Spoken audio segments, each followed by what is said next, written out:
अकोला महानगरपालिका हद्दवाढ भागातील मूलभूत सुविधांच्या मागणीसाठी वंचित बहुजन आघाडीचे गटनेते तथा नगरसेवक निलेश देव यांनी महानगरपालिका मुख्यालयासमोर बेमुदत उपोषण सुरू केले आहे। लेखी आदेश मिळाल्याशिवाय आंदोलन मागे घेणार नसल्याची भूमिका त्यांनी घेतली आहे।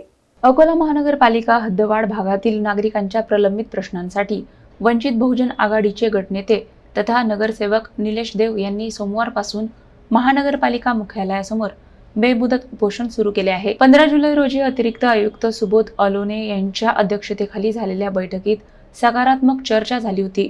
मात्र त्यानंतर कोणताही लेखी आदेश किंवा कालबद्ध कृती आराखडा जाहीर करण्यात आला नसल्याचा आरोप निलेश देव यांनी केला आहे। केवळ आश्वासनांवर समाधान नसून प्रत्यक्ष कामाला सुरुवात व्हावी अशी त्यांची भूमिका आहे।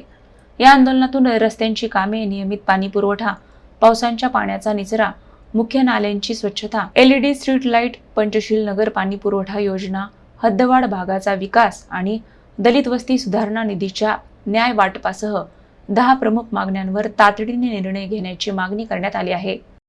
मूलभूत सुविधेकरता हे आंदोलन आहे। याच्यात आम्हाला रस्ते, लाईट, पाणी व आरोग्यविषयी प्रश्न आहेत।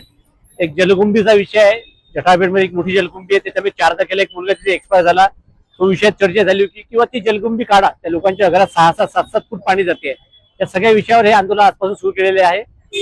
15 तारखेला प्रशासनाबाबत चर्चा झाली, पण त्या चर्चेतून निष्पन्न काही झाले, त्यामुळे आता आज मी सकाळ उपोषण सुरू केलं आहे।